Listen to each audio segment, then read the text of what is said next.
এই কেকটার ছোট্ট একটা রিলস দেওয়ার পর সবাই অনেক বেশি পছন্দ করেছেন। অনেকেই তো এটা ডেকোরেশন ভিডিও দেখতে চেয়েছেন, তো তাদের জন্য আজকের এই ভিডিওটা। এটা ছিল একটা সারপ্রাইজ কেক আর এটা ছিল 1.5 পাউন্ডের মধ্যে। এই কেকটা দেখার পর সবাই অনেক বেশি পছন্দ করেছে আর এভাবে ক্যান্ডেল দিয়ে সাজানোর পর এটা দেখতে আরো বেশি ভালো লাগছিল। তো প্রথমে আমি কেকটা বেক করে নিয়েছি, দেখতেই পাচ্ছেন কেকটা ছিল 1.5 পাউন্ডের মধ্যে। তো এখন আমি কেকটাকে স্লাইস করে নিচ্ছি। কেকটা কি পরিমাণে সফট দেখেই বুঝতে পারছেন। তো এখন আমি কেকটাকে ফ্রস্টিং করব, যার জন্য একটা বোর্ডের মধ্যে কিছুটা পরিমাণে ক্রিম লাগিয়ে এরপর আমি কেকের একটা স্লাইস বসিয়ে দিচ্ছি আর তারপর এর মধ্যে দিয়ে দিচ্ছি সুগার সিরাপ। কেকটা এমনিতে অনেক বেশি সফট হয়ে থাকে, তারপর এটার ভিতরে কিছুটা পরিমাণে সুগার সিরাপ দিয়ে দিলে এই সফটনেসটা অনেকদিন যাবত ধরে রাখতে পারে। তো এরপর আমি ক্রিম দিয়ে দিচ্ছি আর একটা প্যালেট নাইফের সাহায্যে একদম ভালো মতো সমানভাবে ছড়িয়ে দিচ্ছি আর তারপর কেকের আরেকটা পার্ট বসিয়ে দিচ্ছি।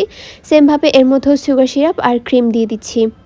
এভাবে করে ফ্রস্টিংটা করি, তবে এটার ভিতরে একটু হোয়াইট চকলেট দিয়ে দিলে আমার কাছে খেতে অনেক বেশি ভালো লাগে। তো এই দিন এটার ভিতরে দিতে মনে ছিল না, যেহেতু এটা বাসার জন্য, তো এটা তার এক্সট্রা কেয়ার করা হয়নি। তো যাই হোক, সেম প্রসেসে আমি সবগুলো লেয়ার করে নিয়েছি। তো এখন লাস্ট লেয়ারটা বসিয়ে দিচ্ছি, সেম ভাবে এর মধ্যে সুগার সিরাপ দিয়ে দিলাম। তো এরপর অল্প একটু ক্রিম দিয়ে এই পুরো কেকটাকে ভালো মতো ক্রাম কোটিং করে নিতে হবে। ক্রাম কোটিং করে কিছুক্ষণের জন্য ফ্রিজে রেখে দিব, এতে করে কেকটা ভালো মতো সেট হয়ে যাবে। আর আমি আজকে আপনাদের সাথে একটা মজার স্টোরি শেয়ার করব।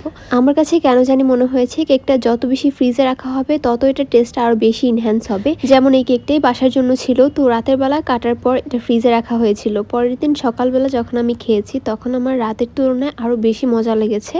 এরপর আবার বিকালে যখন ট্রাই করেছি তখন আরো বেশি মজা লেগেছে। তো তখন আমি বুঝতে পারলাম যে এটা আসলে যত বেশি ফ্রিজে রাখা হবে ততই মনে হয় টেস্টটা বাড়বে। আমার মতো আপনাদের কারো মনে হয়েছে কিনা অবশ্যই কমেন্টের মাধ্যমে জানাবেন। তো যাই হোক, কথা বলতে বলতে পুরো কেকটাকে আমি ভালো মতো ক্রিম দিয়ে কোটিং করে ফেলেছি। উপরে ফিনিশিং আনতে পারছিলাম না, যার কারণে একদম প্যালেট নাইফের সাহায্যে একটু রাউন্ড করে একটা ডিজাইন করে নিয়েছিলাম কোনো মতে। একদম তাড়াহুড়োর মধ্যেই করেছি এই কেকটা, হয়তো আধা ঘন্টা বা 1 ঘন্টা সময় লেগেছে।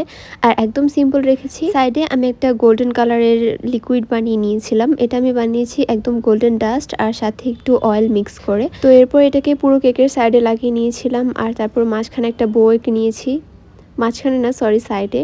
তো এরপর আমি মেরুন কালারের ক্রিম দিয়ে কিছু লাভ এঁকে দিচ্ছিলাম। মেরুন কালার ক্রিমটা কিভাবে বানিয়েছি সেটার ভিডিও আমি অলরেডি শেয়ার করেছি, আপনারা চাইলে দেখে নিতে পারেন। এরকম ছোট ছোট কাজ আমার কাছে অনেক বেশি হ্যাসেল মনে হয়, এর থেকে বড় বড় ডিজাইনগুলো করতেও আরও বেশি একটা সময় লাগে না। তো এরপর আমি কেকের মধ্যে নামটা লিখে নিচ্ছি এই সেম কালারের ক্রিম দিয়ে। আপনারা চাইলে ব্ল্যাক দিয়েও এটা করতে পারবেন বা চাইলে গোল্ডেন দিয়েও করা যেতে পারে।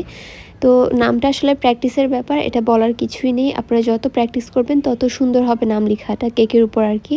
এরপর আমি আবারও গোল্ডেন ডাস্টটা যেই পকিটা বা বউটা এঁকেছিলাম তার উপরেও দিয়ে দিচ্ছি, যাতে করে এটা একটু হাইলাইট হয়। তারপর আমি গোল্ডেন কালারে কিছু বাটারফ্লাই দিয়ে দিচ্ছি। অনেকগুলো বাটারফ্লাই দিয়ে ট্রায়াল দিয়েছি, তবে একদম সিম্পল রাখার চেষ্টা করেছি। সিম্পলের ভিতরেই ভালো লাগছিল এটা। তারপর সাইড দিয়ে কিছু সুইট বলস দিয়ে দিচ্ছি, এগুলো কিন্তু খাওয়া যাবে। তো তাহলেই কিন্তু কেকটা একদম রেডি। সিম্পলের ভিতরে খুব একটা খারাপ হয়নি কেকটা। আপনাদের কাছে কেমন লেগেছে অবশ্যই কমেন্টের মাধ্যমে জানাবেন। দেখা হবে পরবর্তী কোনো ভিডিওতে। আল্লাহ হাফেজ।